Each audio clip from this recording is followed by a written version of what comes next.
പേരെന്താ? എൻ്റെ പേര് ഷാൽ മുഹമ്മദ്.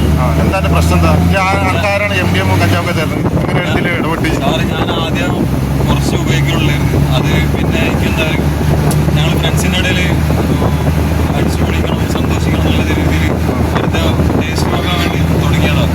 പിന്നെ പെട്ടെന്ന് എനിക്ക് എന്താ പറയുക നിർത്താൻ പറ്റാത്തൊരവസ്ഥ ഒരു സ്റ്റേജിലേക്ക് കടന്നുപോയി. പിന്നെ ആ എക്സസൈസ് പുഷപ്പ് യോഗ ഒക്കെ ചെയ്ത് നല്ല കുറച്ച് നിർത്തി കുറഞ്ഞു വരുന്നുണ്ട്. ഇപ്പോൾ വേണ്ട ജീവിതം രക്ഷപ്പെടുത്താൻ വേണ്ടി ഞങ്ങൾ കൊണ്ടുപോകണം. DSP പ്രമോദ് സാറ്, അതേപോലെ നമ്മളെ CI സാറ്, താനൂർ SI ഇവരൊക്കെ ഇടപെട്ടിട്ട് നമ്മളെ വിപിൻ സാറുണ്ട്, സാറിൻ്റെയും കാര്യത്തിലെല്ലാം ഇടപെട്ടിട്ട് നമ്മളെന്ത് ചെയ്യണം, എൻ്റെ രക്ഷപ്പെടുത്താൻ വേണ്ടി കൊണ്ടുപോവാണ്. പക്ഷേ ഇത് ഇന്നിപ്പോൾ ചെയ്ത് കൈക്കോട് എടുത്തിട്ട് വാപ്പാനെ കൊല്ലാൻ വേണ്ടി ശ്രമിച്ചു. അടിച്ചടി വാപ്പാനെ താൽക്കാലിക മരിക്കൂലേ?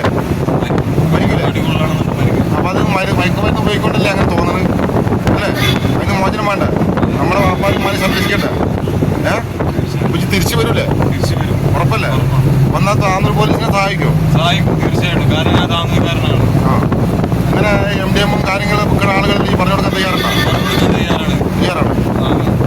ലഹരിമരുന്ന് വാങ്ങാൻ പണം നൽകാതായതോടെ സ്വന്തം മാതാപിതാക്കൾക്ക് നേരെ പരാക്രമം നടത്തി യുവാവ്. താനൂരിലാണ് സംഭവം നടന്നിരിക്കുന്നത്. താനൂർ പോലീസ് സ്റ്റേഷൻ പരിധിയിൽ ലഹരിക്കടിമയായ യുവാവാണ് വീട്ടിൽ മാതാപിതാക്കൾക്ക് നേരെ പരാക്രമം നടത്തിയത്. മാതാപിതാക്കളെ ആക്രമിക്കാൻ ശ്രമിച്ച യുവാവിനെ നാട്ടുകാർ ചേർന്ന് കീഴ്പ്പെടുത്തി. യുവാവിനെ പിന്നീട് പോലീസ് ഡി അഡിക്ഷൻ സെന്ററിലേക്ക് മാറ്റി. വർഷങ്ങളായി ലഹരി ഉപയോഗിക്കുന്ന യുവാവ് ലഹരിമരുന്ന് വാങ്ങാൻ പണം ആവശ്യപ്പെട്ട് മാതാപിതാക്കളുമായി വഴക്കിടുകയായിരുന്നു. പണം നൽകാൻ വിസമ്മതിച്ചതോടെ യുവാവ് മൺവെട്ടി ഉപയോഗിച്ച് പിതാവിനെ ആക്രമിക്കാൻ ശ്രമിച്ചു. പിന്നീട് മാതാവിനെയും ആക്രമിക്കാൻ ശ്രമിച്ചതോടെ നാട്ടുകാർ ഇടപെട്ട് യുവാവിന്റെ കൈകാലുകൾ ബന്ധിച്ച് കീഴ്പ്പെടുത്തുകയായിരുന്നു. വിവരമറിഞ്ഞ് താനൂർ പോലീസ് സ്ഥലത്തെത്തി യുവാവിനെ കസ്റ്റഡിയിലെടുത്തു. യുവാവിനെ പിന്നീട് ഡി അഡിക്ഷൻ സെന്ററിലേക്ക് മാറ്റി. ഡി അഡിക്ഷൻ സെന്ററിലെ പ്രവർത്തകർ എടുത്ത വീഡിയോയിൽ യുവാവ് ലഹരി തന്റെ ജീവിതം നശിപ്പിച്ചെന്നും കൊച്ചിയിൽ ജോലി ചെയ്യുന്ന സമയത്താണ് ആദ്യമായി ലഹരി ഉപയോഗിച്ചതെന്നും പറയുന്നുണ്ട്.